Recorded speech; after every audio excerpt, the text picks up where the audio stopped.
A cada queda de popularidade do Lula é como se fosse um rolo, né? Uma bola de neve, né? Porque a popularidade dele cai, ele gasta mais dinheiro, a inflação sobe mais o juro, os alimentos sobem, e aí ele gasta mais e não vai ter fim, porque é só isso que ele sabe fazer. A cada pesquisa que o Lula cai, todo o mercado já pensa, puta, vai querer botar mais dinheiro. Vai ser o PED 62, vai ser o Vale Gás, e aí vai ter dinheiro pro gás, mas o cara não tem dinheiro pra comida. Acha bacana, tá ganhando gás. Coloca o Elon Musk com uma meninada lá e fala, agora mostrem os dados para a população. Ele não está preocupado só com quanto vai economizar ali.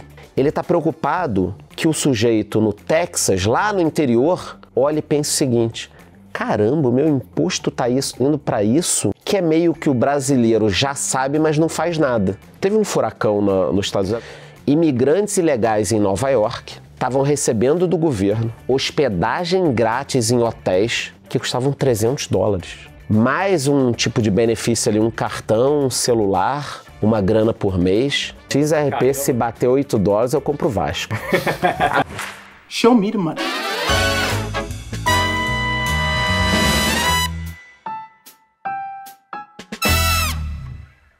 Henrique Stetter. Fala, cola comigo. Mais uma vez nesta sala abençoada aqui. Há um bom tempo já, né? Muito, muito tempo. Que? Mais de 3 anos já? Mas não nessa sala. Nessa sala nem tanto. Não, antes a gente tava numa escola de rock com crianças correndo com baixo pra cima. Vai falar que não era legal. Você quer que eu fale a real? Deixa quieto, né? Mas é muito bom estar aqui também. Embora não tenha mais uma geladeirinha recheada com itens alcoólicos. Pois é. A gente pode voltar a implementar. O que você acha? Dado os processos, eu acho que vai demorar um pouco. Deixa pra depois. Mas ano que vem, quem sabe? Quem sabe. Mas, bom, o episódio de hoje a gente tava bastante animado. A gente tava atrás deste cara pra fazer o episódio há um bom tempo, né? Sim, com certeza. A gente não desiste nunca. A gente é chato pra cacete, né? Fica mandando mensagem toda hora. Precisa ser assim. Lógico. Tem que correr atrás. Mas é por um bom motivo. O cara é importante. Porque eu assisto de vídeo no YouTube desse cara é sacanagem. O número 1? Pô, tá louco. Eu vejo muito vídeo dele no YouTube. Dando muita risada, inclusive. Mas com muitos comentários na outra ponta muito construtivos também, né? Sim. Isso que é legal, né? Você ri de maneira construtiva. Construtiva. Pessoa que não tem medo de falar o que pensa, o que nesse mercado é difícil você encontrar todas as vezes. Eu acho que a gente tem uma oportunidade de ouro para abordar temas polêmicos. Total. Tem muita coisa acontecendo. Total. E, pô, receber você, Charles, o economista sincero aqui no Stock Pickers lançando o livro é um privilégio. Obrigado, Caio, eu agradeço. Nunca entraram em contato comigo. Não, tô brincando, ele já falou. É que eu mando mensagem, vocês não respondem, vocês mandam, eu não respondo, e fica Fica nessa, né? Fica nessa e colou, vem, voa. Então é isso. Deu certo, né? Amém. Deu certo. Mas eu realmente, eu me divirto fazendo e vendo depois meus vídeos também. São muito bons, É natural, né? Eu vou ali falando. Às vezes eu falo um negócio que eu mesmo começo a rir, cara. Eu tenho que voltar e falar de novo. Isso é bom. Eu confesso que eu não consigo me assistir muito. Eu tenho um pouco de constrangimento. Nunca perdi isso daí. Eu também não consigo. Não consegue? Eu fico com uma raiva. Nossa. Você não pode entrar na pira de querer regravar o tempo inteiro. Aí não. Gravou. Aí depois vai editar e pronto. Cara, mas assim, uma coisa que a gente fica se perguntando, que pode ser uma boa forma de a gente começar essa conversa, H, é que nem eu nem você, né, trocando aqui o chapéuzinho de mercado financeiro para youtuber, né? Nem eu nem você imaginávamos que nós estaremos fazendo o que fazemos hoje aqui, correto? Jamais. Perfeito. Acho que ninguém quase que faz conteúdo imaginava, até porque esse mercado é um mercado que se criou, é novo. E a gente, as pessoas que a gente admira e você tá aqui por isso, a gente também ficou se perguntando, né, como é que sai ali de, economista para virar o economista sincero, que é essa placa digital tão forte, né? Então eu queria te perguntar, Chaves, assim, como é que foi isso? Eu sei que tem uma história bem longa, mas como é que foi essa transição? Tá. Na realidade, eu acho que todo mundo que é um pouco mais velho e tá falando na internet não imaginava ser um youtuber ou um influenciador. Para a turma mais nova, que tem 20, 25, 15 anos, isso é normal porque hoje é uma profissão. Então o cara olha uma profissão e, então eu quero ser isso.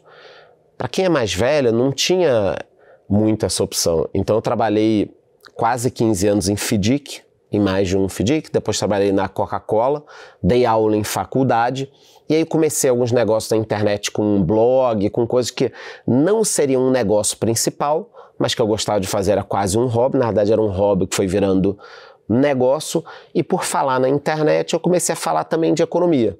Em 2017, o Facebook começou a cortar algumas páginas, alguns canais, e ele também não deixava monetizar nada direito. E eu pensei, pô, eu quero falar tanta coisa, tem só aqui o Facebook e tal, e se eu começar a gravar vídeo pro YouTube?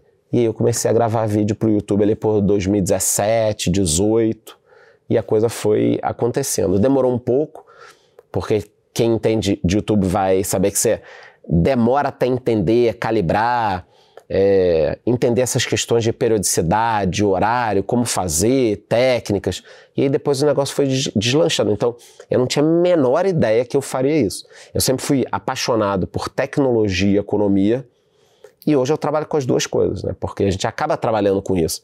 Quem tá na internet precisa entender um pouco de algoritmo, como fazer, o que fazer. Óbvio que no final das contas 99% do trabalho vai ser o que a audiência quer ver ou o problema que você está resolvendo, mas entender de alguns assuntos é legal. Então, cara, hoje eu faço assim exatamente o que eu gosto, mas que eu não tinha a menor ideia do que eu faria. Um ponto interessante sobre isso tudo é que acaba que o conteúdo ele fica meio personificado na pessoa que está indo ali na frente da tela, mas você tem uma equipe por trás que te ajuda. E até é uma estrutura... Uma estrutura não. É de fato um negócio digital, uma empresa, né? Tem linhas de receita e tudo mais. Como a gente é apaixonado por ações aqui no Stock Pickers, né? Eu queria trazer um pouco esse assunto, porque quando a gente recebeu o Perini, a gente falou sobre isso também. Eu acho mega curioso abordar. Mas hoje, como é que se estrutura o economista sincero e como esse negócio sobrevive, assim? De onde vem o fluxo de caixa? Até você falou do Perini, é sócio do Thiago, né? Eles têm lá, acho que devem ter umas 150, 200 pessoas hoje. É surreal. É surreal. Foram os primeiros a profissionalizar nessa área, óbvio, com a ajuda de empresas e tudo mais. Eu cheguei um pouquinho depois, outros criadores chegaram depois, mas todo mundo que está até hoje entendeu o seguinte: para você continuar nisso, além de criar conteúdo, você precisa monetizar. Por quê? Porque é caro estar nesse mercado. Então, quando a gente pega aqui um estúdio super bacana, câmeras boas, tecnologia, tem gente trabalhando aí atrás, tem mesa, tem que ter uma fibra ótica, tem uma série de custos que para você conseguir segurar, você tem que monetizar de alguma forma. Então, no meu caso, hoje eu tenho uma comunidade que tem quase 20 mil pessoas, é um produto super legal. Então, todo mundo que me acompanha, que aprende a investir, entra nesse produto, que é um app. Tem outros criadores que têm outras formas, e eu acho que o próximo passo, que já está acontecendo um pouco lá fora, aqui dentro tem alguns criadores também, é virar empresa mesmo. Então tem muitos influenciadores já com escritórios de investimentos, com faculdade. Eu acho que a tendência é o mercado caminhar para esse tipo de situação, e é um negócio de uns 5 anos, no máximo, assim, dos criadores estarem indo para essa área. Tem hoje influenciadores brasileiros de investimento que têm 40 mil investidores em escritórios de investimento. Então, é um mercado que está crescendo muito, porque a audiência está ali te assistindo. Ela acaba confiando, vendo o seu trabalho, ela está te analisando, ela vai assistir o seu dia a dia nos bastidores que você mostra, o que você mostra. Então, eu acho que o mercado está mudando de uma forma muito, muito, muito acelerada. Eu vejo isso lá fora. Cara, aqui no Brasil tem, mas ainda falta muito. Acho que falta muito. O próprio Grupo Primo que você citou é um caso desse. Tem tudo lá. Tem um caso desse. Wealth, tem consultoria, tem tudo lá dentro. Agora, cabem o quê? 5 grupos desses no Brasil? 10?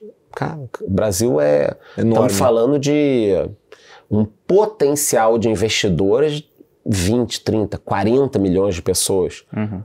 Então, eu acho que os bancos digitais entenderam muito bem isso lá atrás. Começaram com cartão de crédito, hoje tem estruturas gigantes. Então, eu acho que, em relação às pessoas, o influenciador, como está muito próximo da audiência, ele às vezes entende alguns pontos de uma forma mais rápida que as próprias instituições.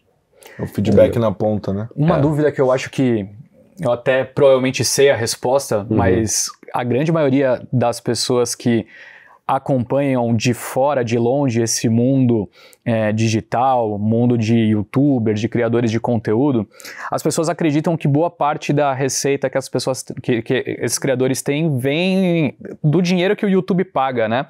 Eu queria entender qual que é a sua estratégia digital, assim, o YouTube é importante para você como uma fonte de receita ou para fidelizar aquela sua audiência? Hoje eu te digo, eu ganho de 6 a 8 mil dólares por mês do YouTube, de AdSense. Para quem não sabe, a gente chama dessa forma AdSense. Então, quando abre um vídeo meu, passa uma propaganda, não clique, porra, na propaganda para passar, assista a propaganda, pelo amor de Deus, que aí é uma forma de você apoiar o meu canal. A gente diz o mesmo. Não clica, porra. Aí você não clica, aí passa a propaganda do cara lá fazendo a barba, usando o shampoo do Cristiano Ronaldo, alguma coisa. A marca paga pro YouTube, o YouTube me dá um percentual, não sei se é 60% ou 40%, é algo nesse sentido, ele paga para o criador de conteúdo. Não é uma receita desprezível, tipo, 6 a 8 mil dólares é pouco? Não é pouco, tá? Pelo amor de Deus, senão já vai um corte. Lá, no Brasil, 30 milhões de pessoas passando fome, o cara falando que 6 mil dólares é pouco dinheiro. Não é que seja pouco, mas nesse negócio, toda aquela história que eu falei de câmeras e tudo mais, estrutura, né? Hoje acaba que eu jogo muito para tecnologia. Então eu uso o dinheiro do YouTube para tecnologia, para comprar MacBooks novos, câmeras novas. A minha câmera principal do YouTube, por exemplo, é uma câmera capaz, habilitada para fazer documentário na Netflix. Caramba. Então a gente está falando de um conjuntinho de câmera, lente reserva, às vezes de 50 a 100 mil reais. É uma brincadeira. Aí você não pode ter uma câmera, um microfone. Você tem que ter mais. Aí tem a mesa. Aí você tem que ter 2, 3 notebooks. Você vai investindo muito. Mas no início é um dinheiro importante. E para pequenos criadores de conteúdo, principalmente de finanças, é um dinheiro muito, muito, muito bem-vindo. Com certeza. Não, acho que esse ponto é super interessante, né? Muita gente, até do mercado que acompanha o Stock Pickers, fica curioso para saber. E o legal que você falou, né, sobre o espaço do Brasil, é muito doido isso, porque realmente tem espaço para todo mundo e um ajuda o outro, né? Porque a gente estava comentando antes, né?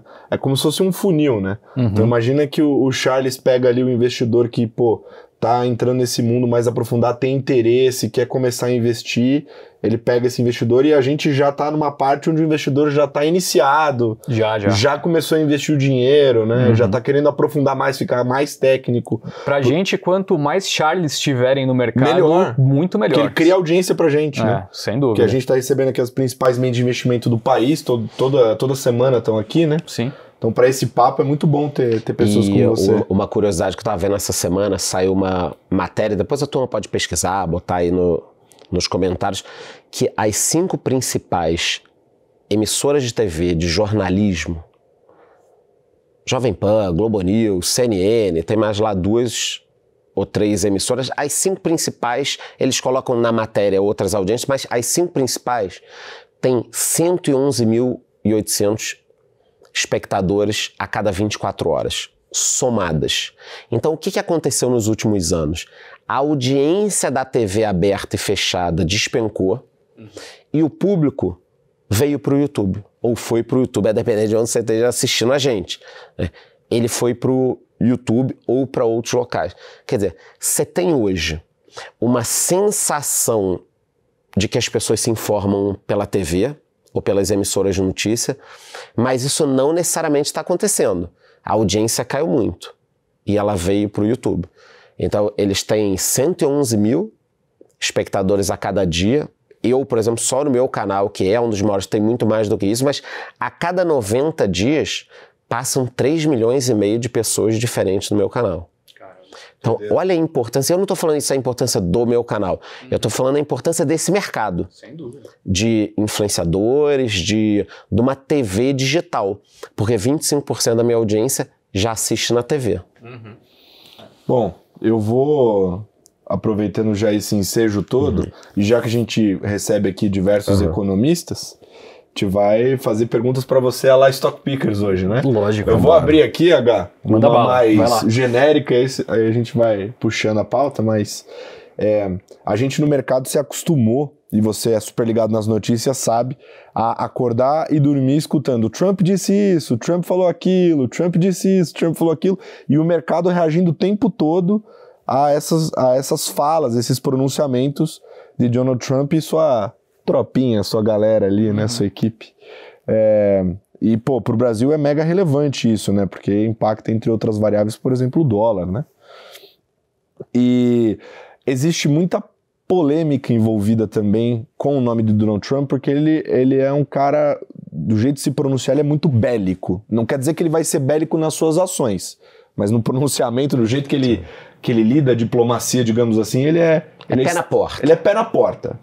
E eu queria saber, assim, do que você acompanhou até aqui e tem visto, assim, como fica a sua leitura para Donald Trump, enxergando um ambiente onde os Estados Unidos têm se consolidado nessa posição de excepcionalismo e que aparentemente afasta qualquer nível de suspiro dos emergentes como nós, né, de tentar galgar uma posição melhor ali dentro das economias do mundo. Como é que você vê o Trump nesse período inicial do mandato dele? Tá, vamos lá. Para falar do Trump é legal, talvez vocês não saibam, a audiência não sabe, eu fui para os Estados Unidos fazer a cobertura das eleições. Então eu passei alguns dias lá, maneiro, antes e depois, para tentar entender, conversar com os americanos na rua, pegar o pulso, né? Assistir a televisão lá. Pô, mas você pode assistir daqui. Cara, não é a mesma coisa. Você olhar o noticiário local, você abrir um jornal, você conversar com um cara de uma padaria, você sentar numa mesa e ficar escutando a conversa da mesa ao lado. Pô, mas você faz isso? É falta de educação. Tá bom, mas eu faço isso. Então, para ter essa sensação. Para a gente falar do que o Trump está fazendo, é preciso entender o que aconteceu antes das eleições e durante as eleições. Então, por exemplo, enquanto eu estava lá no dia das eleições, assistindo às emissoras, a dúvida era de quanto Trump perderia. Era isso. Ah, são 7 swing states. Será que o Trump vai ganhar algum?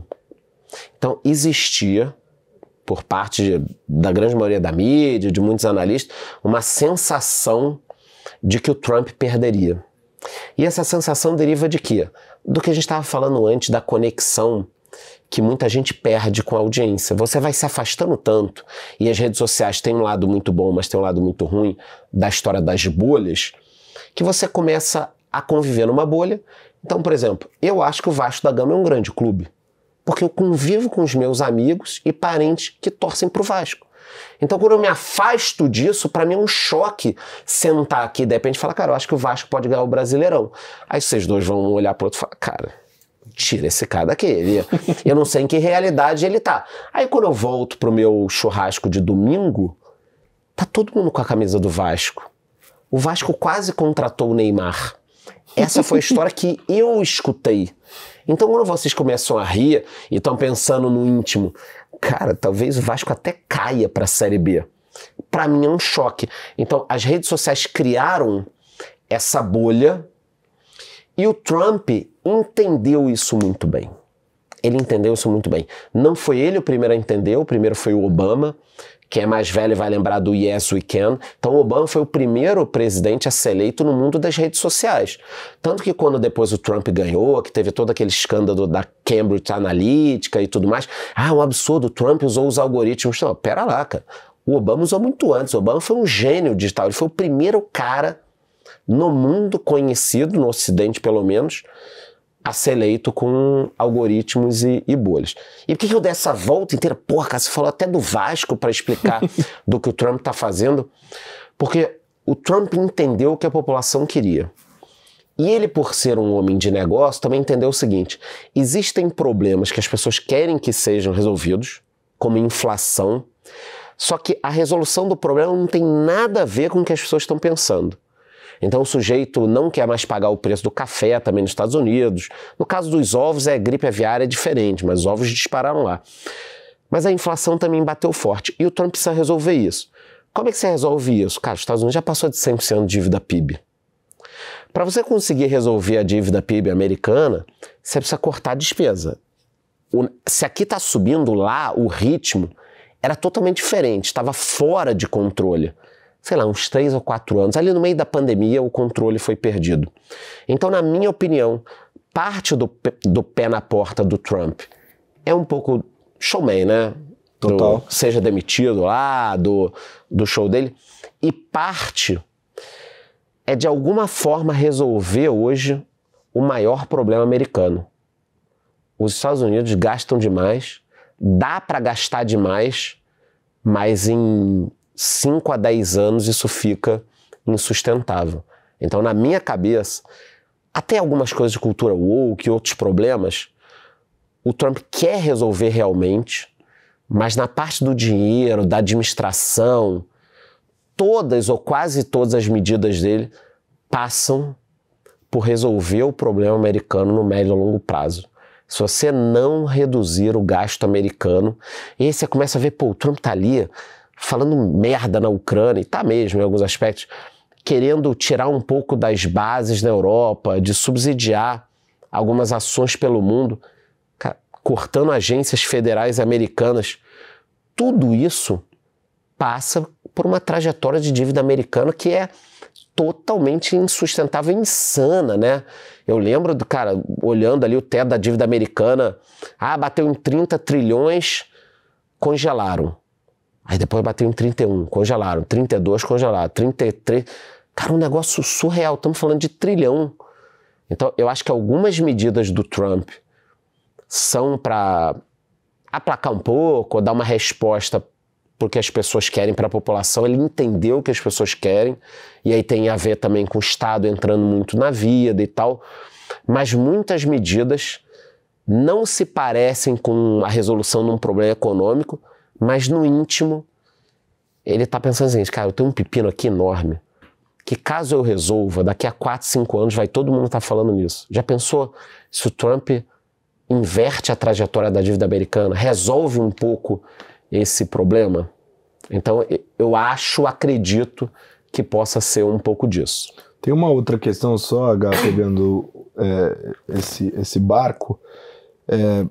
Perfeita a sua análise, né? Então, enfim, tem até um pouco de retórica de eleição aí no meio, a questão dele também emplacar agendas que vão colocar ele, enfim, na história. E um desses pontos que foi uma retórica eleitoral forte foi a questão geopolítica, né?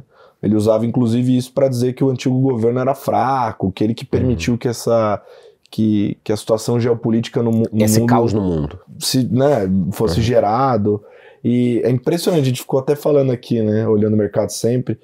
Aí, ele entrou no governo assim, na sequência o Putin já, estamos abertos aqui a discutir, a negociar, e ele tem intensificado essas conversas. Hoje mesmo... A Coreia do Norte parou de ameaçar os outros, já tá roubando criptomoeda de novo. Né? O mundo tá voltando ao normal, né? Cada um fazendo... Então, assim, e a questão, acho que central de toda essa história, pelo menos de curto prazo, é obviamente o conflito entre Rússia e Ucrânia, cujo qual é super interessante, né? Porque os Estados Unidos apoiou ao longo desse caminho toda a Ucrânia, pelo menos na parte financeira e armas, mantimentos, enfim. E neste momento, o Trump coordena todas as negociações diretamente com Putin, e ele praticamente descarta o Zelensky. Assim, achou o Zelensky ditador, né? Porque ele não quis eleições. Falou que ele não era tão importante assim para as discussões, né? Enfim, como você enxerga isso? Você acha que ele realmente vai conseguir endereçar essas questões geopolíticas ou acaba ficando mais numa retórica eleitoral? Cara, eu acho péssimo o Ocidente estar dividido no momento de crise global, de alguns problemas no Oriente Médio. Eu acho péssimo quando eu vejo os americanos e europeus ali brigando, uma confusão, mas a sensação que me dá é que não é que tá todo mundo brigando, é que são alguns líderes europeus com alguns americanos e alguns americanos com alguns líderes europeus. Então o Trump pode em algum momento fazer uma composição com a Alemanha, com a França, com a Itália, a depender dos líderes.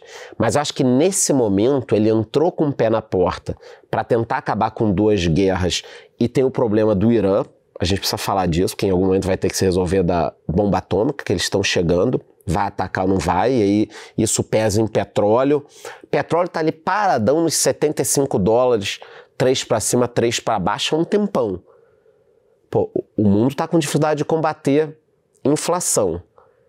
Você ataca ou não ataca o Irã agora? Mas, pô, o Irã vai ter arma nuclear e aí depois você perde o controle do Oriente Médio de novo, que aí vai todo mundo ter arma nuclear. No momento que o Irã tiver, a Arábia Saudita vai ter que ter. Todos os outros países vão querer ter armas nucleares. Então, eu acho que o Trump entrou, está tentando equacionar, sem ter todas as informações. Eu acho péssimo o que ele fez com o Zelensky, que é o que você estava falando, pô, os americanos apoiaram, todo mundo viu, não dá para contar uma nova história, que foi a Rússia que invadiu a Ucrânia do dia para a noite. Agora você vai fazer isso? A gente não sabe toda a história. Será que o Trump tentou conversar com o Zelensky? Ele falou, não quero, não aceito nenhum tipo de paz. Pô, mas tá inviável ficar pagando isso aqui. Não é melhor chamar o Putin e a gente tentar compor de alguma forma e daqui para frente criar uma mega proteção na Europa para que o Putin nunca mais tente fazer nada? É difícil. Por outro lado, também tem a questão de que o Ocidente quer a China e a Rússia juntas, ou é melhor tentar de alguma forma afastar o Putin da Rússia, da China? São problemas que a gente está muito afastado disso, não tem ideia. E eu sei que deve estar porrada a gente comentando, o cara tá passando pano pro Trump. Não. O Trump acabou de entrar, pegou uma porrada de frente para atacar ao mesmo tempo, né? Na semana seguinte estava botando tarifa no México, botando tarifa no Canadá, e aí tudo foi sendo postergado. Esqueceu o Brasil, não tá aquela sensação, vamos ficar quieto aqui, que ele não tá olhando. Não faz barulho, né? A sensação é essa, a gente não tá ficando quieto, esse é o problema. Entrou um cara num bar, tá atirando em todo mundo, tá não sei o que, gente correndo e tal. Cara, a gente arrumou um canto aqui embaixo da mesa, ainda conseguiu ir pra debaixo da mesa com um chopinho. Bicho, fica quieto, deixa o cara sair do bar depois atirando. O problema é que a gente tá... Errou, né? Gritando. Errou. Atira de novo. Duvido me acertar. Quero ver me achar aqui embaixo. O Brasil tá fazendo isso.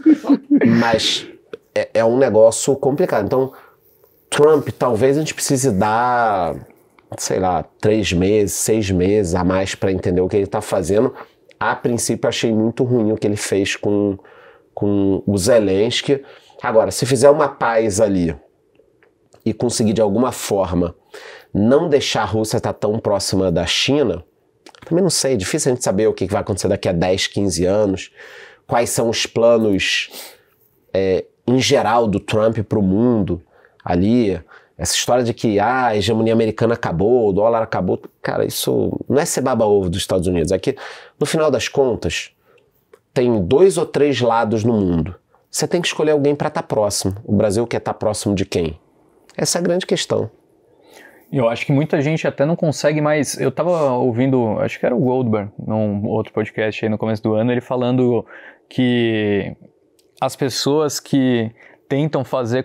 Quem escreveu uma carta agora fazendo uma previsão de como vai ser o mundo em 2035, provavelmente vai ter uma carta completamente errada, e em 2030 também, porque o mundo vai mudar muito rápido e ninguém sabe para onde isso vai, né? Então, tá cada vez mais complexo. Total. Com o IA agora, o que vai acontecer com o IA? Pô, o próprio Grok 3 lançado pelo Musk essa semana passada, cada dia ele lança uma atualização nova, eu uso completamente bastante. diferente. Especificamente o Grok 3. Pô, e ficou realmente muito bom, testei. Para imagens, para tudo. Imagem, exato. Então, assim, a gente está partindo de um pressuposto que a gente está tentando corrigir os problemas atuais, mas sem saber muito bem como vai ser o futuro, né? Eu estava até vendo, enquanto vocês estavam falando também dos gastos, né, dos Estados Unidos, hoje, praticamente o dia inteiro, a Bloomberg lá nos Estados Unidos ficava tentando encontrar respostas com os gestores gringos sobre o quanto o trabalho do Doge vai surtir efeito para a contenção da dívida americana, e se o mercado de bonds já estava precificando isso. Tem muita gente falar que o Trump era o responsável por fazer o S&P subir no mandato anterior, agora ele seria meio que o responsável por não deixar os yields abrirem ainda mais, né, de 10 anos. A minha pergunta, dei toda essa volta para falar exatamente sobre essa tentativa de contenção de gastos e unir o que a gente viu até agora. Por exemplo, o Musk e o próprio Trump estão sido muito vocais em relação ao USAID, né, aquela agência que distribuía dinheiro para coisas que ninguém sabia até ao redor do mundo e muitas vezes até contra os Estados Unidos, né? Algumas instituições que o USAID estava dando dinheiro, elas trabalhavam para falar mal dos Estados Unidos nos seus países. Olha que loucura. E isso com o dinheiro do contribuinte. E aí tem um outro problema. Porque de repente vai chegar um gestor e falar o seguinte: olha, a gente analisou aqui e o Dodge é uma grande farsa. A economia vai ser tão pequena que é irrelevante no longo prazo ou no médio prazo para os Estados Unidos. Mas é muito mais conceitual do que percentual. Esse é o grande ponto. Quando Donald Trump, que é um showman, que nem a gente estava falando, coloca o Elon Musk com uma meninada lá e fala, agora mostrem os dados para a população, ele não está preocupado só com quanto vai economizar ali. Ele está preocupado que o sujeito no Texas, lá no interior, olhe e pense o seguinte: caramba, o meu imposto está indo para isso? Cara, o que está acontecendo com esse país? Que é meio que o brasileiro já sabe, mas não faz nada. Né? A gente tem essas informações, pô, gastaram 500 mil em sofá, 100 mil em cortina, estão voando de jatinho o tempo inteiro. A gente tem essas informações. Eu acho que o americano tinha um pouco, mas não tinha tanto assim. E agora ele está tomando conhecimento de que o dinheiro que diziam que ia para as criancinhas da África estava indo para coisas totalmente loucas. E tem um outro ponto também dessa história da eleição americana, né? Lendo os blogs americanos, vendo as emissoras, por exemplo, o ponto da imigração ilegal. Ah, o Trump é contra a imigração ilegal, as pessoas são contra a imigração ilegal. Não é esse o ponto. O ponto é o seguinte: teve um furacão nos Estados Unidos, agora tá me fugindo o nome, não foi aquele da Flórida, foi um antes, furacão com enchente e tal.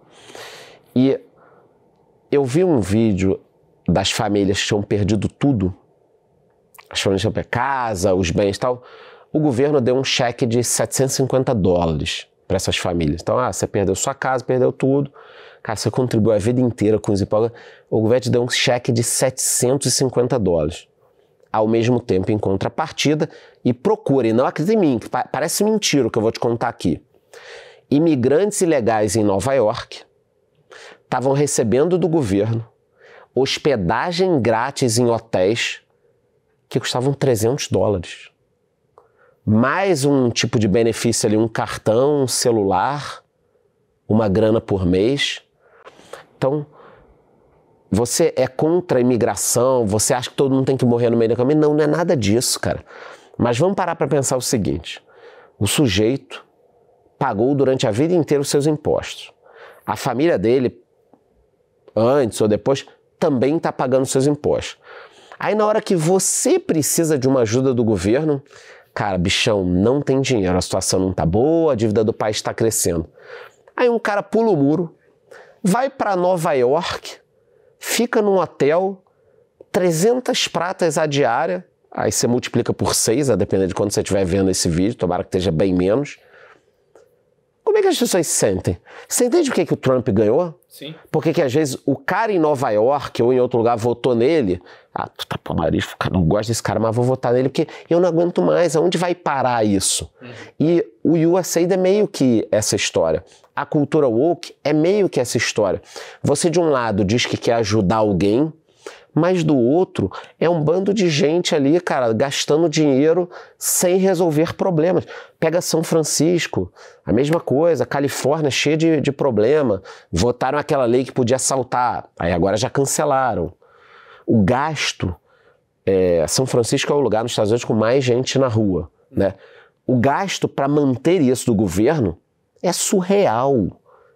As pessoas continuam nas ruas e não para de aumentar o número de gente na rua. Só que a máquina para cuidar disso tudo gasta bilhões de dólares. Quer dizer, os governos vão criando estruturas que se retroalimentam e o sujeito lá na ponta não entende que a porra do tomate custa caro porque o governo está gastando demais. Eu acho que é isso que o Trump está querendo usar o Elon Musk para mostrar. O Elon Musk está mandando o governo... Porra nenhuma, a hora que o Trump quiser, acaba a brincadeira ali. Eu acho que é ele que está usando o Elon Musk e o Dodge para mostrar... Pessoal, olha aquela lista ali. Isso está ficando insustentável. Não tem dinheiro grátis. E é exatamente o que acontece no Brasil. Eu digo mais, eu fui cobrir as eleições americanas, eu também cobri as eleições na Argentina nos 2 turnos. Eu fui pra lá, fiquei na Argentina, eu pegava táxi, eu pegava Uber, eu conversava com gente na rua. Mesma sensação. O Milei fez a mesma coisa. Por isso que eu digo, a chance do Brasil ter algum cara que mude um pouco o jogo passa um pouco por esse caminho também. Porque as pessoas não estão entendendo que o café tá 100 pratas o quilo, tá tudo custando muito caro, não dá para pagar direito a escola dos filhos, porque o Estado é um carrapato que tá maior que o boi. E é isso que o Trump quer mostrar. É dar luz ao que, em teoria, é um senso comum, né? É um senso comum. Coisas muito básicas e simples que as pessoas não... Eu vi que tinha muita gente no governo que já eram de mandatos anteriores, que estavam reclamando essa semana porque agora eles iam ter que responder um e-mail uma vez por semana para dizer o que fez ao longo da semana. É absurdo, o cara falou que tava trabalhando. Né? Cara, você só tem que responder. E o Trump dizendo, cara, a gente tá encontrando muitos casos aqui de pessoas que nem trabalham mais, ou então que outras pessoas estão fazendo a função dessa, sabe? Então coisas mínimas assim que é isso. Ainda bem que é Estados Unidos, aqui no Brasil não acontece, né? Não deve acontecer isso. Minha conclusão, imagina o que não acontece aqui se isso ocorre Trump, lá. eu acho que você tá sendo micromanager. Microgerenciamento. Você quer que a pessoa vá todo dia trabalhar? Então, mas isso realmente acontece. O exemplo do que o Elon Musk fez no Twitter, ele entrou, demitiu 80% das pessoas e o Twitter continuou funcionando. Eu lembro de matérias na época saindo da mídia tradicional, né? Como salvar as suas fotos, seus dados no Twitter para quando ele parar, né? Todo mundo já falando, é óbvio que vai parar. Joga um medo, ele mandou assim, 80% embora e hoje eu sou usuário do Twitter, melhorou muito. Não é que melhorou. Melhorou muito e agora tá com inteligência artificial. Sim, porra. Tá com vídeo 1080p, tá melhorando, ele tá desenvolvendo novas plataformas. E pasmem, depois que ele fez essas demissões, o que eu fiquei fazendo? Opa, deixa eu começar a monitorar a layoff, aqueles sites de demissões do Vale do Silício. Cara, passou uns 3, 4 meses, todas as Big Techs mandando embora. Por quê? Porque provavelmente o Zuckerberg e os outros caras criticaram o Elon Musk, absurdo, mandando embora, isso aqui, e falaram pra empresa, dá uma olhadinha, se a gente inchado, também não tá com sobra. E é isso que aconteceu, foi isso que aconteceu. Perfeito. E você comentou sobre a Argentina, né, você foi acompanhar. Fui 2 turnos pra lá. Pô, eu acho que seria um tema legal pra gente trazer aqui também. Daqui a pouco eu quero falar sobre cripto na Argentina. Sim, que eu cagada, da Libra, claro, vamos falar, sem passar pano. Sem passar pano, mas antes da gente chegar, eu queria pegar a sua percepção a respeito do que foi feito. Você acabou de comentar que, pô, o argentino, acho que até muito mais que o americano, tava acordando o pescoço fazia muito tempo. Sentia que tava inchado, o estado tava inflado e que algo precisava ser feito, né? Se tivesse que avaliar o que o Milei conseguiu fazer nesses, tem um ano e pouco, né, que ele tá no mandato, eu acho. Como você definiria esse momento? Ela começa um pouco antes de janeiro, né? É um pouco diferente. Cara, eu acho que ele entrou... E a primeira coisa que eu disse é, o Milei tem que tentar segurar 2 anos, se amarra na cadeira lá e fica, porque a situação estava tão ruim na Argentina e a gente tem históricos de presidentes que não conseguiram segurar. Era a dúvida do mercado também.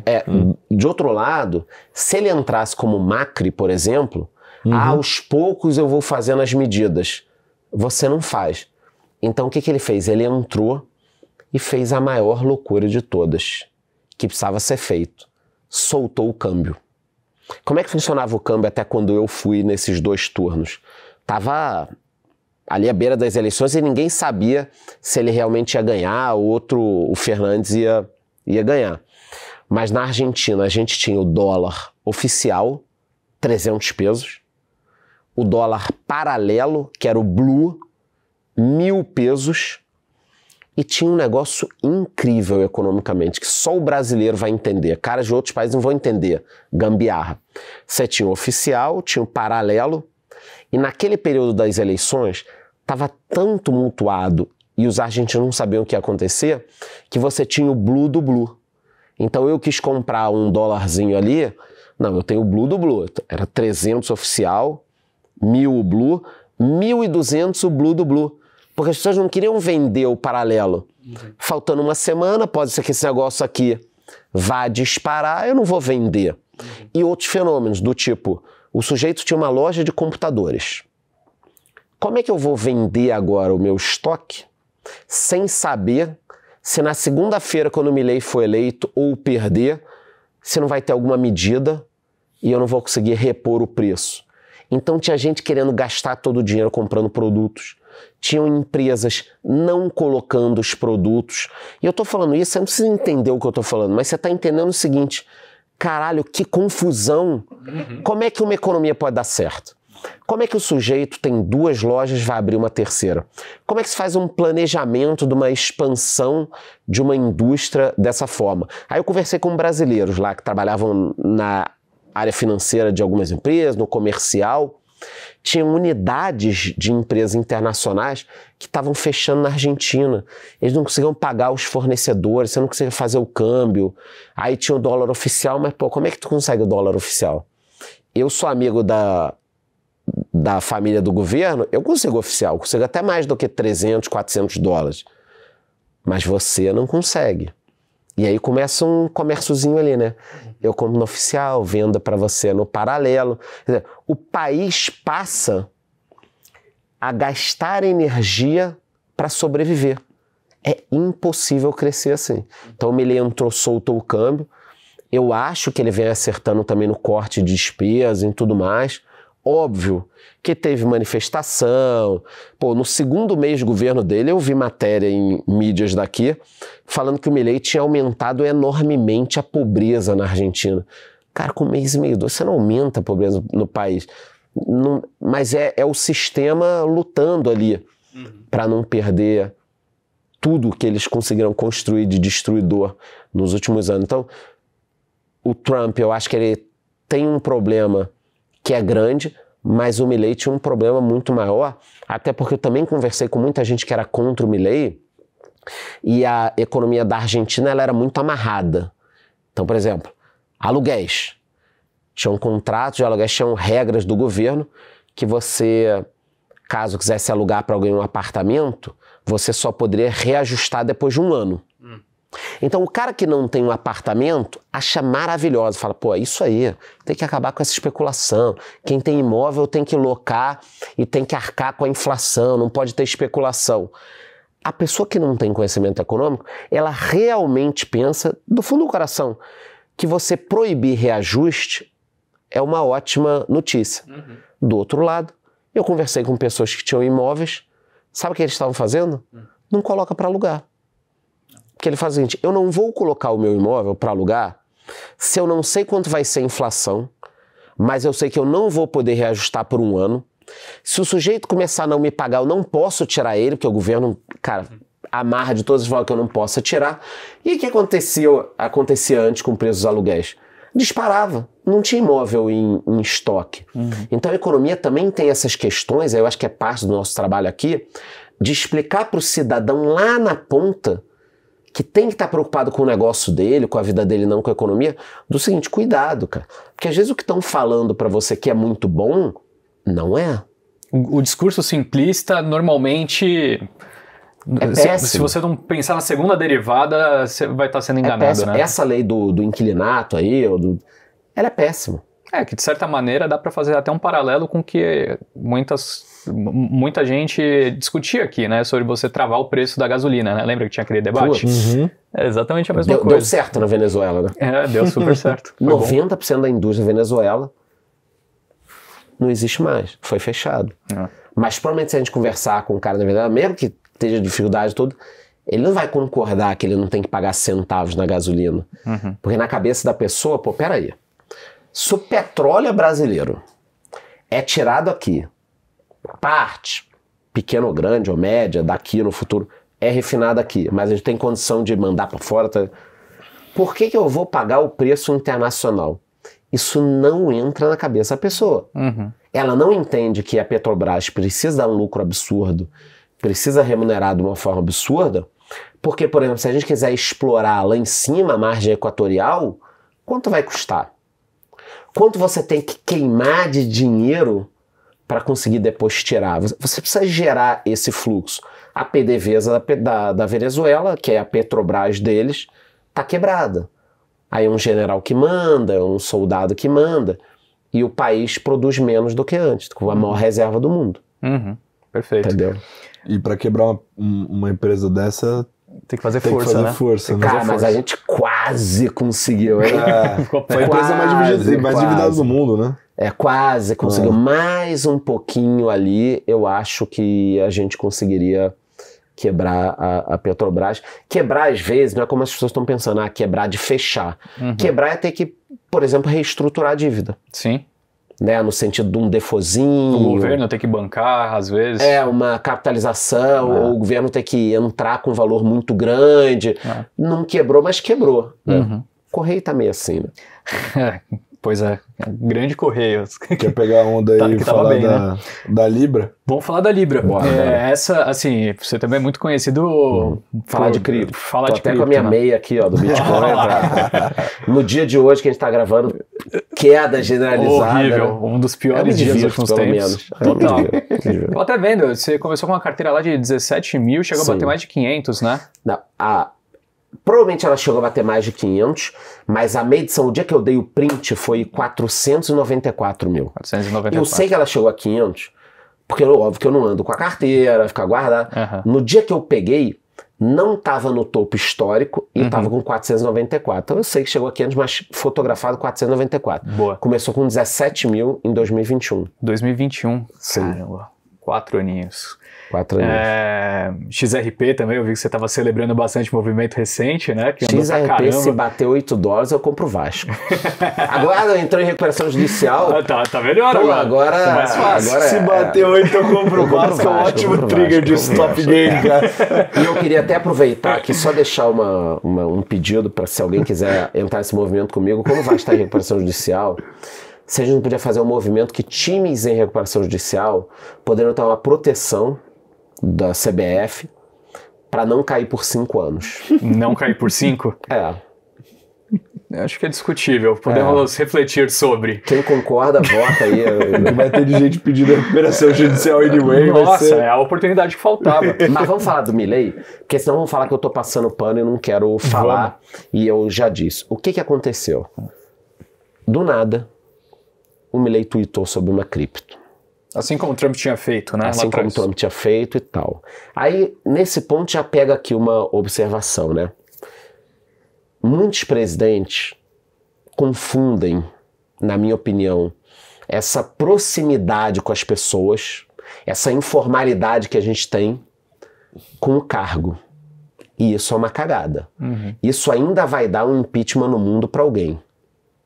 Não sei se é pro Milei, acho que não, porque o Senado já passou lá que ele não vai ter o impeachment, o Trump meio que morreu a história, mas ainda vai dar um impeachment para alguém. Então, a minha primeira crítica do Milei é a seguinte: não interessa se deu certo a cripto, se não deu certo, se não sei o quê, tanto lá quanto aqui no Brasil, cara, não dá para um presidente ficar tweetando, fazendo algo de um negócio privado sem algum tipo de auditoria ou participação de algo que dê muita transparência. Controle, não sei se vocês né? concordam. Supervisionamento, É alguma isso, coisa assim. então eu virei presidente do Brasil em 2027, você vem aqui e me apresenta um projeto, por exemplo, super bacana para a gente criar uma nova área no Nordeste de inovação, que vai misturar startup com turismo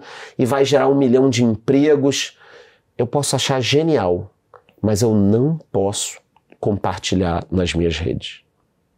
Ah, mas é legal, então você não quer, você quer ferrar os caras lá, não quer o desenvolvimento. Não é isso.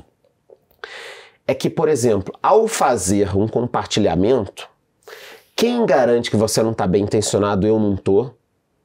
Mas de repente tem um terceiro que é nosso amigo ou conhecido, que comprou um terreninho ali, onde a gente está pensando em construir o complexo de startups, e aquele terreninho que ele comprou por 50 mil, agora vale 100 milhões.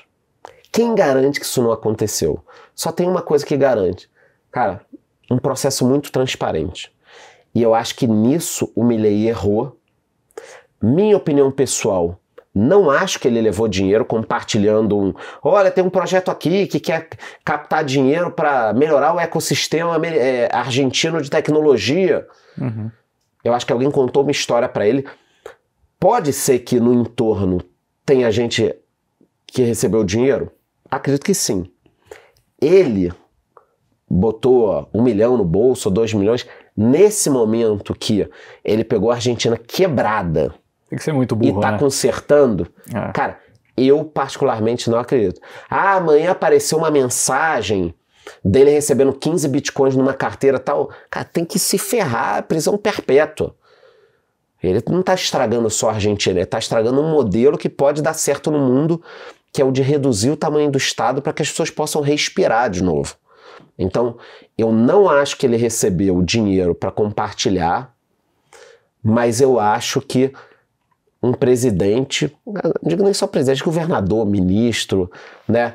Não dá, cara. Essa proximidade não dá porque os novos políticos acabam sendo influenciadores com milhões de seguidores. Então fica uma linha muito tênue entre...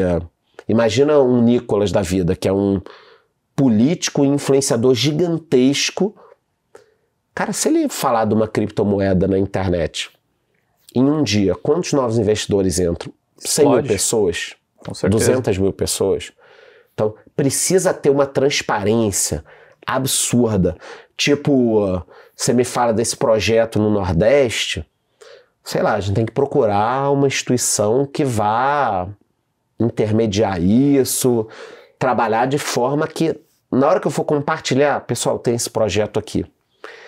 Bichão, se tiver alguma coisa errada, todo mundo vai ter certeza que eu não tive nada a ver. Então eu acho que o Milei não levou, mas errou assim de uma forma brutal e não tem espaço mais para isso.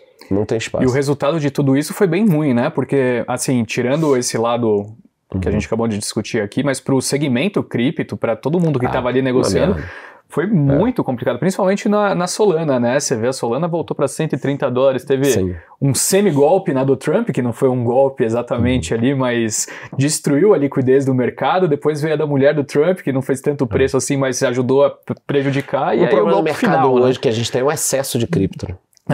Porque a liquidez, ela vai de um lugar para o outro, né? Você não consegue ter o que tinha em 2017, 2018, até 2021 ali. São esses 10 projetos legais aqui. Agora são esses 100 mil projetos. E muitas pessoas não querem saber o que o projeto significa, né? Só quer a ganhar maioria não dinheiro significa rapidinho. nada. 80% Bitcoin, na minha opinião, do mercado. Aí o resto você pensa. Perfeito. Até os índices que levam em consideração profundidade de mercado, etc., acaba se concentrando em Bitcoin por isso também. Mas eu tô impressionado que com o conhecimento vasto de Henrik Stetter nesse mercado, né, cripto, talvez seja o que você mais conhece há algum A Solana tempo. é a principal posição? Como é que é? Solana dá umas travadas. Né? É impressionante o... Depois solta e funciona. Digo mais, sendo reconhecido por gestores até. Cara, assim, estamos no Twitter, né? A gente lê o que aparece lá. O cara vai se gostar. Daqui a pouco ele sai do Stock Pickers pra virar gestor de fundo de cripto, cara. Porra, não, obrigado. Chega de quebrar. Bom, eu queria falar de outra geografia. A gente falou dos Estados Unidos, da Argentina. Vamos falar do Brasil? O principal. Cara, a gente vive um momento macroeconômico delicado aqui no Desafiador. Brasil. Desafiador é um bom termo, né? Pra não falar um palavrão, uma coisa que desanime as pessoas. Desafiador. Cara, mas assim, quem acompanha o Stock Pickers, se tá animado, eu acho que não ouviu os episódios. Exato. Aí não tá acompanhando. Cara, a gente fez um episódio recentemente com o Marcos Mendes, recomendo que vocês todos escutem, assistam, pelo amor de Deus, porque ficou uma verdadeira aula, bem completa do grande problema do Brasil, que é o fiscal, né? Então a gente tem uma política hoje econômica que acelera no fiscal. O Brasil trabalha com um excesso de gastos, a gente pisa no freio na política monetária, então o nosso juro é alto. O juro no Brasil sempre foi alto. O juro médio da história do Brasil é 13,5, 13. Mas só que agora tá mais alto do que isso, o juro futuro, então, mais ainda, né? Até porque se você parar pra pensar, lá atrás tinha, né, assim, pô, a gente recebeu o Meirelles falando, né, que chegou a jogar Selic em 26%, só que, pô, período de hiperinflação. Foram feitas várias e várias reformas de crédito, de N coisas, tecnologia, tudo isso, em teoria, reduz o custo de capital, né? Era para ter os juros mais recentes, sei lá, dos últimos 10 anos, tenderia a ser menor do que os juros dos 10 anos anteriores. Então, se a gente está acima da média histórica, quer dizer que, pô, a gente está conseguindo a proeza de estar pior ainda do que costumava ser antes de tudo isso acontecer, né? Assim como a gente viveu momentos também de excesso pro outro lado, né? Quando o juro foi a 2, toda aquela coisa. Mas realmente um cenário delicado. E a gente olha principalmente dados de mercado aqui, que a gente fica olhando o fluxo de dinheiro das pessoas, cara, é assustador, assim. Nesse momento que a gente fala, estão resgatando de fundo de renda fixa para comprar título bancário diretamente, não tem praticamente mais dinheiro na bolsa, o brasileiro não tem quase nada em ações, tanto é que até a gente escutou vários convidados falando isso, né, que pro governo tanto faz se a bolsa sobe ou cai, porque não mexe com o dinheiro de ninguém, diferente do que acontece nos Estados Unidos. Pô, Estados Unidos cai presidente. O cara fica mais rico ou mais pobre quando cai esse negócio, ou sobe, né? Aqui não, aqui não muda nada, as pessoas continuam andando normalmente na rua, tá tudo certo, né? Então, ambiente macroeconômico desafiador, com uma condução política que parece não se alterar em termos de caminho, então, ao que tudo indica, estamos indo para lá, e de todo mundo que a gente recebeu aqui com tendência de piora, né? Porque até bastidores, 2 grandes nomes aí que eu descobri conversas em off aqui, né? Falaram um negócio interessante aí, que eu até compartilhando com você também de primeira mão, mas eles comentaram o seguinte, né? Que a gente entrou num ambiente curioso, porque diferente do que aconteceu em 2002, por exemplo, o que a gente tem hoje é o seguinte, aparece lá um dado de piora de aprovação no governo, que todo mundo vê, que o mercado comemora hoje, né? A bolsa sobe, o dólar cai, né? Só que essa piora gera como se fosse um álibi para o governo gastar mais, fazer mais, porque o mercado está vibrando. Então é como se criasse uma cortina, então piora, fica melhor, só que aí piora de novo. Então fica uma dinâmica curiosa, né? Tanto é que a maior parte dos gestores que a gente conversa aqui não tem nem posição em Brasil hoje. Enfim, essa novelinha toda aqui para dizer, estamos num cenário delicado. Desafiador. Eu queria saber, assim, de você, que é um cara extremamente vocal publicamente, já vi várias vezes você comentando um pouco sobre isso, e acabou de falar aqui várias verdades sobre a Argentina e Trump, Javier Milei e Trump, né? Vamos falar um pouco de Lula, então, né? A condução do governo atual. Como é que você diagnostica... Qual é o seu diagnóstico para a condução do governo em relação ao país? Bom, vamos lá. De novo. Eu tenho quase 50 anos, não parece. A gente tá perdendo uma baita chance. Esse é o primeiro ponto que tem que ser falado. Mas não adianta. Tá bom, mas eu quero falar. Eu sou o convidado aqui e tal. De novo, a gente tá perdendo uma baita chance. Porque dos BRICS lá atrás que atraíam capital, quando foi criado o conceito, quando todo mundo falou, que depois até se expandiu, cara, Brasil, não estamos em guerra, bem ou mal as estruturas funcionam, tem recursos naturais, tem tudo. Rússia, guerra, ninguém tá colocando capital lá. Mas o Trump tá ali conversando com o Putin. Você não vai abrir agora uma indústria na Rússia. Não, saíram nos índices de ações. Pelo menos pelos próximos 20 anos. Ou... Bom, o Putin vai continuar mais uns 30, né? Ou os 7 sósias dele. Né? Eu dou essas teorias de conspiração, quando eu posto, tudo zoação. Não acredito em nada disso, mas é só para dar essa movimentada. Mas a Rússia, carta fora do baralho. Índia continua. Muito bem, obrigado. Aliás, a própria Apple, que agora anunciou 500 bi de investimento nos Estados Unidos, estava levando parte da produção de iPhone para a Índia. O resto, cara, África do Sul, quase guerra civil. Os outros países que poderiam ter investimento também, dentro ou fora, a China, depois do Covid, também ninguém está confiante de investir. O Oriente Médio, você vai botar dinheiro agora na Turquia para capital produtivo? Não vai colocar. Então, para a liquidez toda mundial que aconteceu depois do Covid, cara, o Brasil estava no momento perfeito, no momento assim, tudo certo. E de novo a gente está desperdiçando uma grande chance. Então, antes de dar minha opinião aqui do que vai acontecer, ou do que pode, ou não sei o quê, o maior lamento é a gente não estar entendendo esse momento como país, porque tem muito dinheiro no mundo.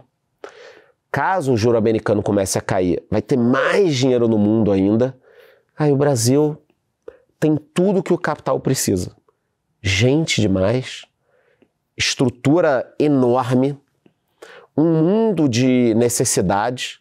Então você pega, por exemplo, vocês falaram, o juro é elevado no Brasil. Eu sei, o juro é elevado há muito tempo. Mas o que a gente está fazendo de forma estrutural para não ter o juro elevado? Por exemplo, toda vez que o combustível sobe, a gente toma na cabeça na inflação. Todos os países são assim. Não, tudo bem que todos os países são assim.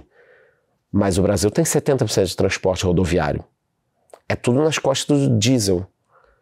A gente não tem transporte direito de passageiro em trem rápido, que nem a China e outros países. É tudo avião. Então, subiu um pouquinho o petróleo, porrada. Por que nos últimos 20 anos a gente não construiu uma estrutura diferente de transporte para que quando o petróleo subisse, a gente não sofresse tanto com a inflação? Quer dizer, estruturalmente, o Brasil é feito para ter um juro elevado.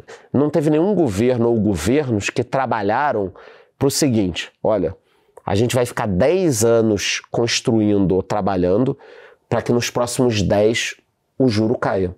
O cara pensa só no... Sim, no pé de meia.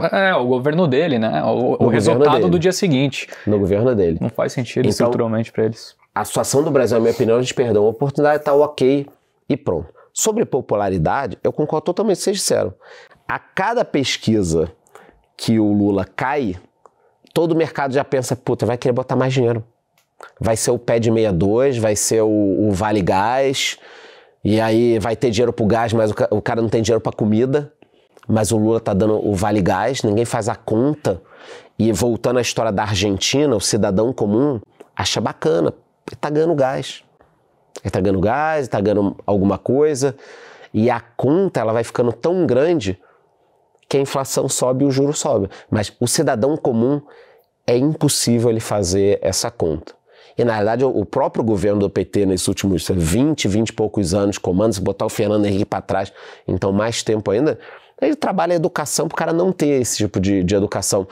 A coisa de uns 2 ou 3 anos, você vai ter uma discussão, será que deveria ter ou não educação financeira nos colégios? E vários políticos, não precisa disso.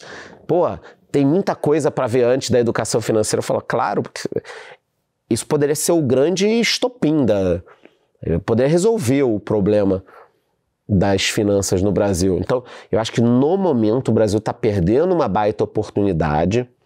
A cada queda de popularidade do Lula é como se fosse um rolo, né? Uma bola de neve, né? Porque a popularidade ele cai, ele gasta mais dinheiro, a inflação sobe mais o juro, os alimentos sobem, e aí ele gasta mais e não vai ter fim, porque é só isso que ele sabe fazer. E um outro ponto que a gente precisa colocar é que quando o Lula entrou, ele estava acostumado com os governos anteriores. Ciclo de commodity, mundo totalmente diferente. Então ele entrou, botou os ministros e falou, cara, agora eu vou garantir meu Nobel da Paz, minha mandelização. Não sei se vocês vão lembrar, nos primeiros 6 meses, querendo se meter em guerra Rússia-Ucrânia, depois falando de Israel e Gaza, comentários péssimos, e o bicho pegando aqui no Brasil. Ele perdeu um ano, 2023 ali não existiu para o governo dele. Quando ele se deu conta da inflação e dos problemas, aí o bicho falou, na verdade 2023 existiu, foi o ano dos impostos, né? Blusinha, tal. E isso também foi minando a base. Porque o que acontece? Você tem um eleitorado de baixa renda, não vamos discutir aqui se é certo ou errado, mas quantas milhões de meninas e meninos começaram a comprar uma roupa um pouquinho melhor do que eles conseguiam aqui em sites estrangeiros. Mas isso fode varejo e tal. Cara, não é isso que eu estou discutindo. Estou discutindo o seguinte, o cara tá na casa dele, a menina tá na casa dela, e ela comprou uma saia e um blazer para trabalhar por 49. Bonitinho, barato. Bonitinho, barato. Que aqui tá 2,99. É. A gente não tá discutindo se é certo ou errado. O que o governo fez? Ele não foi na empresa brasileira, numa Renner, C&A, nas outras varejistas e falou, cara, vamos sentar aqui. Como é que a gente baixa o preço disso? Eu quero vestir o pessoal melhor. Como é que a gente baixa o preço disso? Ah, pô, meu problema é a legislação trabalhista, são os aluguéis. Pô, não. Ele falou o seguinte, eu vou aumentar o preço de quem compra fora. Baita ideia, né? Aí agora quem tinha só condições de comprar fora não consegue. E aqui dentro não dá, porque não tem competitividade. Ótimo, que bom. Minou o eleitorado e ainda ferrou os Correios, né? Porque disseram que o problema das blusinhas deu um rombo nos Correios. A questão das entregas e tal. O Correio estava preparado para um negócio, não veio, ele tem uma estrutura e deu um rombo, isso tudo. Olha quanta medida, cara, errada do governo. Quer dizer, ele prejudica a economia e prejudica diretamente o próprio eleitorado. Lembrando que o Lula não ganhou com 15, 20% de margem. Quando eu ligava em algumas emissoras, em 2023 e no início do ano passado, a desconexão, né? As notícias eram dadas, parecia que o Lula tinha ganho com 25%. É igual com 1,5%, 2%. É. Então, quando você bate no próprio eleitorado, com blusinha, com combustível, é óbvio que você vai sentir na ponta. E aí a única solução que esse governo enxerga, cara, é dar dinheiro. Então, de um lado, ele fica tirando de todo mundo, vamos taxar isso, taxar aquilo. Do outro é ficar jogando na economia. Mas qual o sentido de você jogar dinheiro na economia e do outro lado subir a Selic? Cara, não faz sentido nenhum, né? É como se tivesse uma fogueira aqui, você falasse pra mim, cara, a gente precisa apagar. Eu buscasse o extintor, mas viesse um dos caras da produção, e enquanto eu tô com o extintor, o cara pega um copo de cachaça e fica jogando. Aí quando tá quase apagando, aí a gente vai ficar aqui o dia inteiro. É isso que o governo tá fazendo. Ele já fez isso no passado, com o BNDES. Cara, já fez tudo isso. Tudo isso ele já fez. Por isso que eu vejo alguns gestores aqui, agora estou falando, cara, como alguém acha que isso pode dar certo? Como alguém acha? E aí o deboche fala, cara, deixa o homem trabalhar, deixa ele falar, deixa ele fazer isso que não tem jeito, são mais... Eu brinco, às vezes ficam putos comigo. São mais 6 anos, assim, daqui a pouco passa. Eu ia perguntar isso aí, você acha que tem chance dele conseguir a reeleição? Putz, as pesquisas de hoje indicam que não, mas pela minha idade, tudo que eu já vi, o Lula se recuperou do mensalão, em que a popularidade dele caiu muito, só que naquele momento você não tinha essa abertura para que todo mundo falasse. Então eu nem me lembro como era exatamente aquele momento de redes sociais versus TV, mas eu me lembro que a TV tinha uma dominância muito grande sobre as informações. Agora não é mais assim. Então isso pode pesar. Entendeu? Mas chance sempre tem. A gente sabe que estatisticamente, historicamente, quem tem a máquina pública consegue a reeleição em qualquer lugar do mundo, né? Perfeito. Eu acho que tem alguns agravantes nesse momento atual, que pelo incrível que pareça, apesar o escândalo do mensalão, se você parar pra pensar assim, foi tirando o que a gente teve da Lava Jato, Petrolão. Né, o memorável, assim, desse século. E a taxa de desaprovação dele naquele momento era menor do que a atual. A atual é pior do que agora, do que naquela época. Mas eu acho que por causa das redes sociais. Com certeza. Imagina se tivesse redes sociais ali nos anos 2000. Sem dúvida, sem dúvida. E além disso, ele tá com um nível de desaprovação atual maior do que o Bolsonaro estava naqueles momentos horríveis da pandemia, que aí já tinha esse negócio da rede social, né? Então o cenário tá muito difícil, mas eu queria te perguntar, Charles, como que faz daí para quem quer ganhar dinheiro conseguir surfar o que talvez seja essa grande mudança, mas se não tiver essa grande mudança adiante, o cenário futuro é péssimo, né? Então a gente está aqui num ambiente meio binário, ou uma melhora substancial, ou de fato me controlar para não falar o que eu realmente estou pensando, mas e numa cenário trajetória horrível. Desafiador. Como que se investe num momento assim aqui no Brasil? Eu acho que você vai investir, por exemplo, não é nenhuma recomendação, mas quando a gente pega a renda fixa, tá a favor a estatística, né? Quando você pega um IPCA mais 7, 7,5, quase 8, é um negócio que não dá para desprezar. Volto a falar, não é recomendação, cada um precisa saber do seu perfil de risco. Eu, por exemplo, gosto e tô acumulando, tô no negativo. Eu estava com B50, né? Comprando Cara, B50. E tô pegando, tô comprando todo mês. Quanto tempo de calor? 1 ano, 2 anos, 3 anos? Até 2050? É difícil falar, mas estatisticamente, e eu não acredito que o Brasil vai acabar. A gente tem 2 cenários. Ou o Brasil vai acabar, a economia vai virar um negócio assim, Venezuela, ou as coisas vão melhorar. Eu não acredito agora no momento de Venezuela. O pior cenário possível, na minha opinião, teria sido uma vitória do Biden. Seria o pior cenário possível para o Brasil. Então, olha como é importante a situação global, né? Sim. Eu não acho que o Brasil vai acabar. O cenário de entrar um cara moderado em 2026 no Brasil, a gente está falando de um destravamento de valor muito grande que pode acontecer, né? Muito grande. Porque tá tudo parado. E com juro elevado, qual o sentido de você conseguir ganhar no pré aí 15% ao ano? 15, 12. Você pegar agora e abrir uma franquia. Vou vender chocolate. Tá, quanto você vai tirar no ano? 7, 8, 11. Sem falar que você está pegando dinheiro emprestado provavelmente para conseguir Com abrir, puta né? risco. É. Aí você ganha 11 no ano sobre o investimento. Um cara te processa, um funcionário, acabou. Você vai pagar para trabalhar. Então, o que acontece? O Brasil, para quem não está entendendo o que a gente está falando, o resumo é: o Brasil incentiva o sujeito que tem dinheiro a não colocar o capital no empreendedorismo. O Brasil chega para você e fala assim: o que você pretende fazer com o seu dinheiro? Quanto você tem aí? Quanto você tem aí agora? Abre o seu celular. Eu tenho aqui 10 milhões. O que você pretende fazer? Pô, cara, tô pensando em abrir uma fábrica aqui. No meu caso, cabelo e tal, tô pensando em fazer uma fábrica. Eu fiz o transplante, a galera me sacaneia. Tô pensando em fazer uma fábrica de minoxidil aqui, um minoxidil diferente e tal. Quanto você vai ganhar? Sei lá, uns 10 a 12% de retorno, talvez e tal. Cara, qual o sentido disso? Nenhum. Tem risco, o cabelo da galera pode não crescer, eu posso ser processado.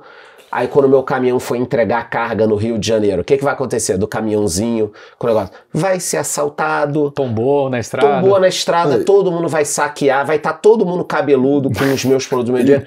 Então, a gente brinca uma parada séria. O Brasil trabalha ativamente para que você não abra nada, cara. Pelo amor de Deus, não abra negócio, não abra, não faça nada, cara. Tá aqui, ó, eu tenho tesouro, eu te pago com risco baixíssimo para você não abrir um negócio. Isso pode mudar daqui a 1, 2 ou 3 anos. E aí você tem muito dinheiro em busca de oportunidade. Aí tudo pode subir. Não tem ação na bolsa pra gente comprar se o mercado melhorar. Vai ter que ter IPO, mas não... Tomara que o pessoal não faça essa IPO porcaria que fazem. Vamos fazer sério também. O brasileiro caga tudo também, né? O negócio é ruim e a turma estraga. Entendeu? Mas sabe? Tem pouca festa e quando tem festa leva um salgadinho estragado. Aí fica difícil. Cara, mas só para aprofundar isso, dar mais visão pra turma também, porque assim, quando a gente comenta sobre esse negócio, primeiro, o exemplo que você deu foi um exemplo onde a pessoa tem 10 milhões de reais para investir num negócio.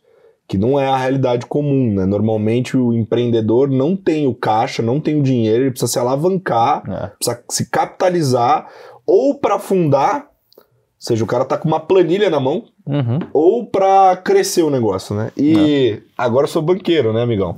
E aí eu vejo as operações lá, né? E a gente leva para comitê e tudo mais, que é o ponto que eu queria entrar. Não é a taxa de juros spot. Ou seja, não é porque a Selic tá 13, 14 só, que é o que piora a coisa.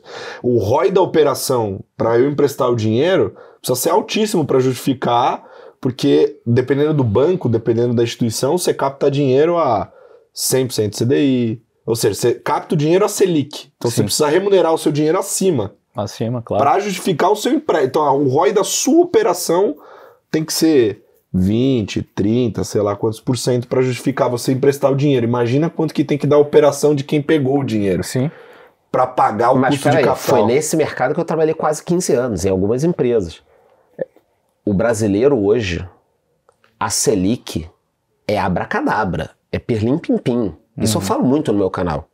Para o empresário pequeno ou médio, quem consegue dinheiro Selic, CDI mais 2 ao ano, isso aí é Vale, Bradesco. Isso é uma empresa grande. O cara lá da fábrica em Santa Catarina, que faz camisa, na hora que ele vai descontar os boletos 30, 60 e 90 no banco, na cooperativa de crédito, ou na Factoring, ou no FDIC, ou no agiota, e muitas vezes ele vai trabalhar com todos, porque você não consegue um lugar só que vai adquirir todo o seu risco, você vai ter às vezes 15 empresas trabalhando.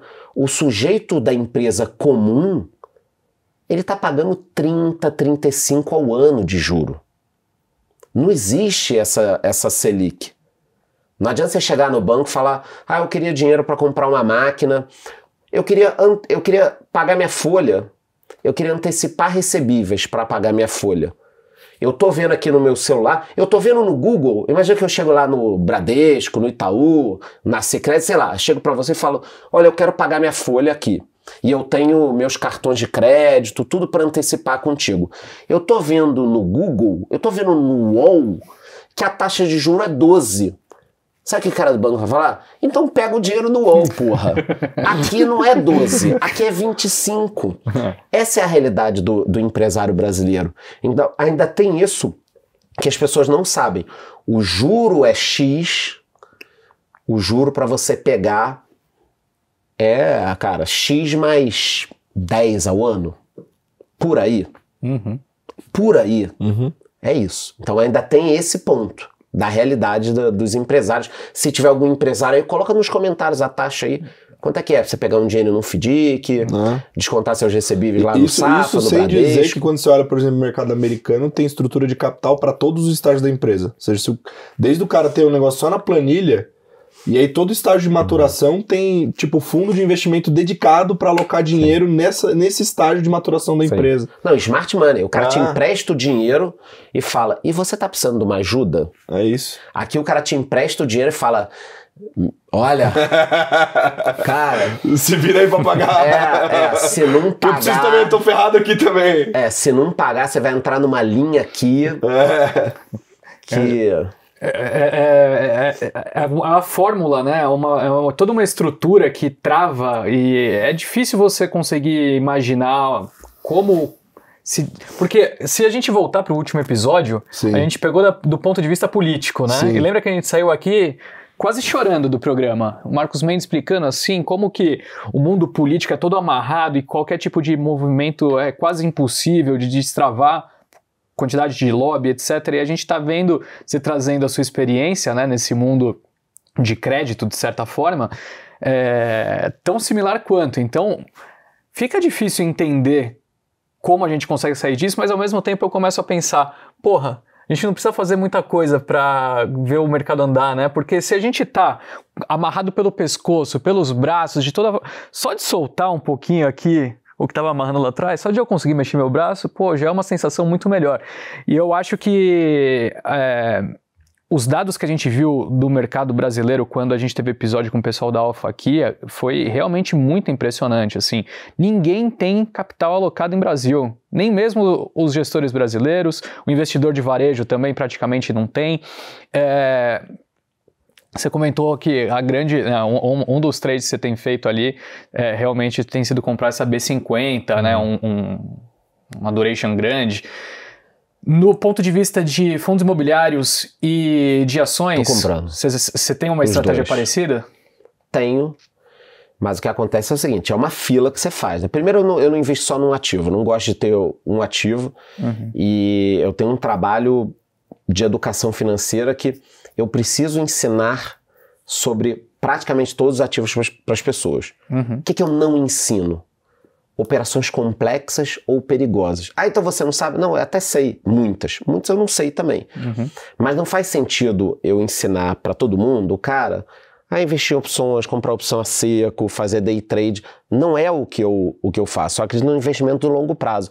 E acredito até mais. O cara que é médico, advogado, Uber, engenheiro, ele não tem que estar focado em gastar todo o tempo dele, ou até investir todo o tempo dele no investimento. Não faz sentido, que nem já aconteceu comigo, eu chegar no dentista, o cara ter uma salinha no consultório dele, com um computador com 2 telas fazendo day trade enquanto ele anestesia. Não faz sentido isso. Então, vai trabalhar, invista de formas simples. O formato que você vai investir, como você vai montar a sua carteira, seja com escritórios, ou seja com ajuda que eu dou de educação, ou que alguém te dá, não precisa inventar a roda. Na média, se você não ficar mexendo muito, pegar bons ativos, tiver um ganho de dividendo, reinvestir, não correr o risco da ruína, né? Ah, eu acho que essa ação vai subir, eu vou botar todo o meu dinheiro, eu acho que essa meme coin vai multiplicar, vou botar... Cara, na média, vai todo mundo seguir o mesmo caminho. Você não vai ser o grande cara que vai bater o Buffett, né? Tipo, montei uma planilha aqui e eu faço uma conta pelo preço médio, eu pego o custo de aquisição do dinheiro. Cara, você não vai bater os grandes gestores de banco, a gente nem conhece essas pessoas que são geniais. Então o que eu tento fazer é ensinar, olha, fundo imobiliário funciona dessa forma. Ações pagadoras de dividendos seguras funcionam dessa forma. O tesouro funciona dessa forma. E aí você vai montar a sua carteira da forma que você achar melhor para o seu risco, entendeu? Mas eu sou o comprador no momento de tudo isso. Como eu ganho bastante dividendo, então todo mês eu tenho um fluxo para poder fazer novos aportes. Perfeito. Tem gente que não gosta disso. Ah, não, essa é besteira. É melhor comprar só o S&P, investir para sempre. Porra, cara. Olha, você acha que é isso? Você tem todas as provas disso? Não precisa me mandar, cara. Faz isso e vamos conversar de futebol. Porque senão fica uma briga. Tem uns caras que assistem meu canal. Pô, fundo imobiliário é uma fraude. É muito melhor você investir só em ETF. Que se você tivesse investido em ETF nos últimos 30 anos, você teria multiplicado seu dinheiro por tanto. Cadê o seu dinheiro? Eu sigo os caras. Não tem dinheiro. É que o cara tá vendo que subiu e ele tá falando agora. Então, olhando no retrovisor, é muito fácil você falar. Agora, montar uma carteirinha que te gera um bom dividendo, que captura todo esse juro alto brasileiro, que vai continuar, e que te dá uma tranquilidade, isso sim eu acredito. Isso sim eu acredito, entendeu? Boa. Ainda nessa toada de não ser recomendação de investimento, né? Botar um disclaimer. Pô, pelo amor de Deus. Mas assim, aparecer na tela toda hora. Esse ponto é interessante, porque todos os ativos que você comentou são ativos reais. Sim. E eles funcionam nesse momento como se fosse um carro flex, assim, porque vamos supor que a gente tem uma transição e uma descompressão de risco aqui no Brasil, né? As coisas comecem a andar. Foi um pouco do que vocês dois comentaram, né? Esses ativos estão descontados, deveriam andar. Tem fundo imobiliário que tá 0,8 da patrimonial. Ou seja, 0,6. fecha o fundo agora, vende tudo, você vai ganhar mais de 20% de alta só nisso aí. Porque tá descontado do valor do patrimônio do fundo na tela, né? Tem As ações... shopping 0,8 do valor patrimonial, pagando 1% ao mês.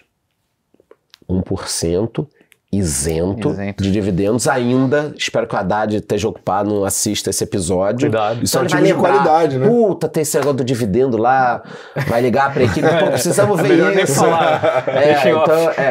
A parte das ações também, outra coisa interessante que eu postei um texto, uma coluna que foi polêmica, eu tomei pedrada pra caramba disso aí no Twitter, mas é porque as pessoas não pararam pra olhar os números, é só olhar para os números da Argentina, né? Como a bolsa protegeu o investidor, né? As oligopolistas. Sim, sim. Poder de repasse de preço na ponta, então assim, descambou, a inflação foi embora e a bolsa subiu mais. Sim. Porque protegeu. Então é impressionante a capacidade desses ativos de fazer essas duas pontas. É você coletar o upside, né? A alta, você está tomando risco, né? É um ativo de risco, ao mesmo tempo que também te protege. Dependendo do setor, do Dependendo do tamanho setor, da empresa. Mas do acho tamanho que da empresa, vendo um característica do presidente negócio. moderado no sentido econômico, com reformas, por que não o Brasil conseguir uns 10 anos de de crescimento e de salto no mercado de investimentos. Tá engatinhando aí no mercado, né? Ah, cara, assim, o Stetter entrou mais ou menos junto comigo no mercado, né? Então a gente pegou bem o juro caindo, né? O financial deepening acontecendo no Brasil. Tu lembra a maravilha que era, né? Porra, lembro. E a dor de corno também, né? De não ter dinheiro nenhum pra ganhar. Mas Selic a 2%, porra. cara, é tipo uma mulher bonita me olhando. Tem alguma coisa Cara, mas errada, vou te né? falar. Sabe? Não pode ser isso. Tá sujo o rosto, quer me assaltar. Quando a alguma Selic, coisa estranha. não dá, cara, não quando dá. a Selic era 2%, tava legal pra cacete, assim. Mas não foi tão bom quando tava 6,5 ali, 6,5, né? 7 em 2019. É porque era estrutural, né? O 2% da Selic foi uma reação à puta cagada que Foi, tava acontecendo, né? Nessa época que vocês estão falando, os escritórios de assessoria captavam Não, loucura. absurdo. O cara não queria captar e captava, né? É. Pô, o Small em 2019, eu não lembro de cabeça, mas subiu o quê? Uns 60%? A Não foi alguma coisa Belonga assim? subiu 90%, a Bolsa subiu 30%. Por que não ano que vem isso? Então. Agora, tem outro ponto. Ah, porra, eu concordo que as ações estão descontadas, o small está descontado, tá tudo descontado. Eu vou fazer o seguinte, se o cenário melhorar ano que vem, aí eu começo a comprar. Porra, Mas é o que tá todo mundo aí você vai fazendo, pagar né? o preço do cenário bom já. Sem dúvida. Sem dúvida. Não dá pra... Comprar no boato e vender no fato ou não? É, pô. Com certeza. Essa é a regra de bolso, né? O pessoal fala que não tem regra de bolso no mercado. Eu acho que essa é uma grande regra de bolso. Cara, olha só, vou te falar uma coisa. Quando a gente montou esse estúdio desse jeito, a nossa intenção era fazer uma sala de estar, né? Pro papo ser o mais próximo possível de uma sala de estar de uma casa, né? E ficou, tá legal aqui. Né? Não, é que isso que eu ia falar.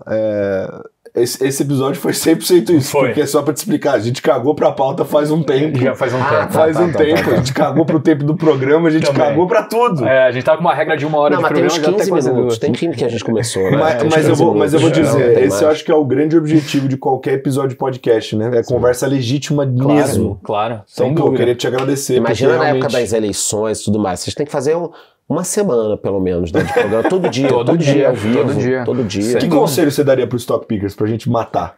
Todo dia. Não, nas eleições é todo dia. Eleições todo dia. 15 dias todo dia. E do resto do ano, assim, pro canal, o que você faria? Eu Se você acho que assumisse, hoje você virou o CEO do Stock Pickers, o que você faria? 10 milhões de views no primeiro mês. É porque tem visibilidade, tem estrutura legal. E isso cada vez mais vai pesar. Do outro lado, você tem milhões de pessoas que assistiam consumiam informações em mídias que elas não acreditam mais, e aqui elas enxergam as pessoas, né? E isso é um ponto importante. Então, eu produziria mais conteúdos. Mais conteúdos. Entendeu? Eu acho que o dólar subiu, o dólar caiu, não precisa ser todo dia é exagero. Todo dia eu acho que é sala de guerra, sabe? Quando de repente deu um problema na economia americana numa semana, que aí faz uma live, não é no dia certo, tal, mas acho que isso vai criando uma conexão muito grande com as pessoas. Tá todo mundo carente de boas informações de pessoas que elas acreditam, né? Muito bem. Concordo Tá aí. 100%. Recorta E o livro? Vamos falar do livro. Vamos falar do A gente livro. não falou do pô. livro. Pô, pelo amor de Deus, Pelo amor de galera, Deus. olha só. Clique aí na Amazon, 18 princípios para você evoluir. Meu livro a gente lançou no passado, best-seller, top 1 na Amazon. E se tudo der certo e eu começar a trabalhar mais, é que eu não acho tempo para trabalhar, não dá. Primeiro, saiu meu segundo livro esse ano, é óbvio que eu não posso falar nome nem nada ainda, mas vai comprando esse aqui, 18 princípios para você evoluir. Eu trouxe 2. Sucesso, Cada um muito depois obrigado, eu vou entregar. Pô, o Nando colocou aí na tela. Isso. Então E tá quem quiser aí, me né? achar, é economista sincero nas redes. Boa. Quem não Segundo achou economista. ainda louco, tá por louco. fora, Não, né? e cuidado com o golpe. Deve ter golpe de vocês também, ainda mais com o Tem, IA agora, né? Invista aqui, É invista mais fácil ali. ele falar pra galera achar a gente do que a gente falar pra galera te achar, cara. Boa. Mas é isso aí, galera. A gente vai ficando por aqui. Gazão, Uma honra. Charles, obrigado. que Valeu, agradeço. time. Um beijo. Tchau. Show me the money.